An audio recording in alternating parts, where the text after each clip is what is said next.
So you're looking for a smartphone, but you're trying to buy one based solely on speed. Now, which one? There are so many popular smartphones nowadays, and in this video I just wanted to clarify things just a little bit. I took 5 of the most popular smartphones nowadays, and I wanted to make a speed test showing you the comparison between all 5. There seems to be a trend with all the phones nowadays. No home buttons, the screens are getting much larger while bezels shrink, and it's a trend that I'm absolutely loving. Of course, among other things, speed is a very important factor for me personally when deciding between a phone. You don't want to get stuck behind the competition. So how do these top 5 smartphones of the year so far compare? And I know they're going to get updated soon, and I'll do this later on, but for now, this is what I have to work with. So there are actually a couple new arrivals. For one, the OnePlus 3T. This is with the Snapdragon 821, just an updated processor, same design. This is by far the cheapest phone I will be showing you guys in today's video, so do keep that in mind. It is a budget phone, but it doesn't have necessarily budget performance as it has the latest processor.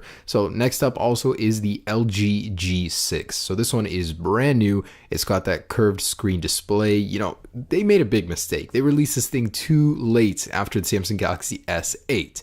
In any case, these are the processors we are working with. So 3 different kinds, the Snapdragon 835, 821, and Apple's A10 chip. It's interesting to note that the 3 on the right use the same processor but have different clock speeds, and that the cheapest OnePlus 3T has the most RAM. In any case, let's get started. So I'm starting with a real world test. Guys, I didn't put icons on this one, so it may be a little difficult to follow. But essentially, we're starting, and we're going to start with the clock. So starting a timer and moving on to go ahead and begin application loading and then reloading in a round 2. So the iPhone is just powering through these, and it's already on the Photoshop Express. So it's actually rendering an 8K image. Most are pretty close at this point, with the LG G6 coming in at last to load the Photoshop image. Now, next up, Minecraft. The iPhone powers through that real quick.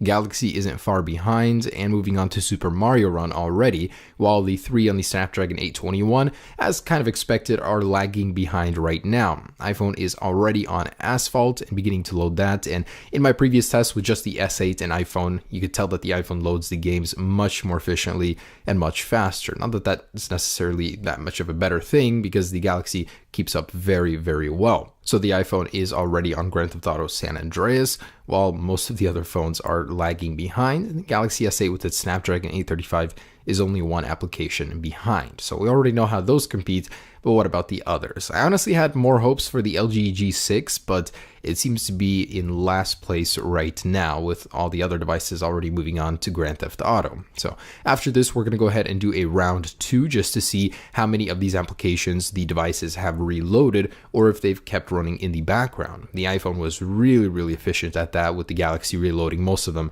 in the past.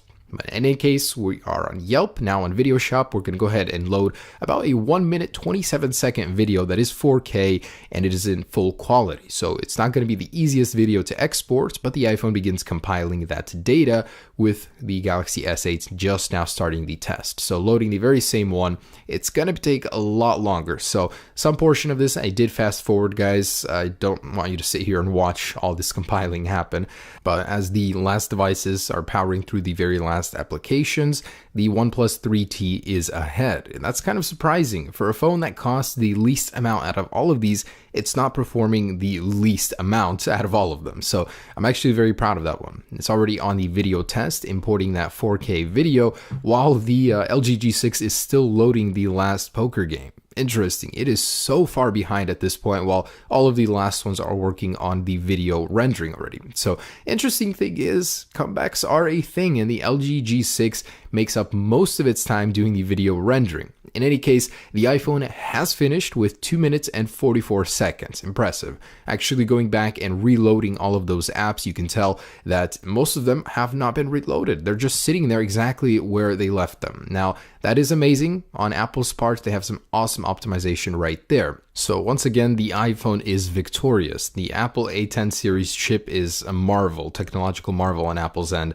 And this thing has finished in first place with 2 minutes 44 seconds, and second round with just 33 seconds. So I'm going to go ahead and fast forward this part, but seems like the Galaxy S8 isn't too far behind the iPhone with a round of 5 minutes and 36 seconds. Now the Photoshop app crashed on the Galaxy S8 on round 2 for whatever reason, but overall most of the apps are not loading properly. They are actually all refreshed, so the Galaxy S8 has to start from scratch in order to get those loaded. Now the LG G6 actually finished before the other two. Like I said, it made up most of its time on the video rendering and is about 5 minutes 59 seconds. So not too bad, but in most of the tasks like loading these small applications, it was really slow. It was just the video rendering, the higher clock speed really showed its true colors there. But otherwise it's in third place now. The OnePlus 3T finished in fourth with a time of 6 minutes and 8 seconds. The Pixel, I don't know, it's not doing too well, even though it's using pretty much the same processor, just a slightly lower clock speed. It finished last with 6 minutes and 34 seconds. So here is the final result. One round of loading apps from scratch with nothing open, round 2 with all of them open in the background. The OnePlus 3T out of all of the Android phones was the most efficient with that 6 gigabytes of RAM at reloading applications. So in day-to-day life, the OnePlus 3T is going to be the more useful of most of the Android phones. That's actually quite amazing for a budget phone. Again, this thing has surprised me. So I give it third place just because of the round 2, even though round 1 was technically in fourth place. So next up, I just wanted to go ahead and do a startup test in 3, 2, 1, and I managed to synchronize them to start at the same time. The LG G6 didn't make it easy with the power button on the back. So this doesn't really say much, but it's a fun little test that I wanted to see regardless. And very close in between with the iPhone and the Galaxy S8. The iPhone managed to start absolutely first, and the Galaxy S8 not far behind. So third place was the LG G6. And then it's just a battle between the Google Pixel and the OnePlus 3T. I haven't really said much about the Google Pixel, but it's a phone that actually surprises me with its simplicity. Even though it seems to be last in most of the tests, the OnePlus 3T finished in fourth. The Google Pixel is a phone that, it's hard to describe. It's just simple. It does everything you need it to. It's very clean. It just works very well. It's like the iPhone version of Android, if that makes any sense at all. But moving on, I wanted to do some synchronized tasks and app launching. First off, rendering that 8K image was just a second faster on the iPhone 7 Plus. I thought it would take a little bit longer here. But the iPhone is incredibly efficient at doing tasks like these that demand a lot of firepower. Video rendering, photo rendering, it does very well. Next up, loading Asphalt 8. It's a game. This is one area the iPhone is going to excel at, as it always has, and it's in absolutely first place once again. The Galaxy S8 is in third, with the OnePlus 3T in fourth, LG G6 in fifth, and Google Pixel last. Man, that's kind of disappointing about the Pixel. It seems to be the slowest of the bunch. San Andreas went ahead and loaded that. Surprisingly, the iPhone didn't win this one. The Galaxy S8 actually loaded the actual game faster than the iPhone 7 Plus. Very surprising there.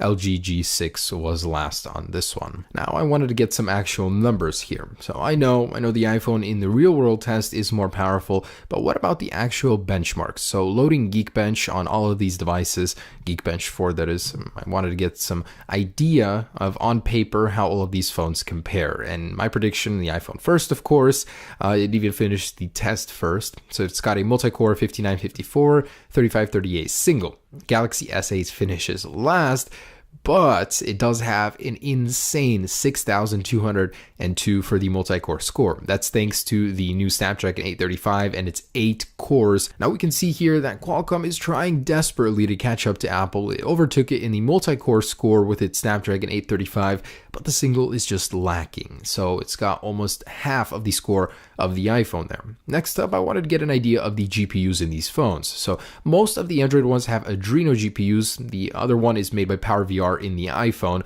So that one, of course, finishes first, but how it stacks up is quite surprising. Galaxy S8 is not too far behind with about 10,000 points difference, with the OnePlus 3T coming in third place and the LG G6 finishing last. So again, very surprising. The OnePlus 3T is very capable of a phone. You get performance almost on par with the top-end smartphones.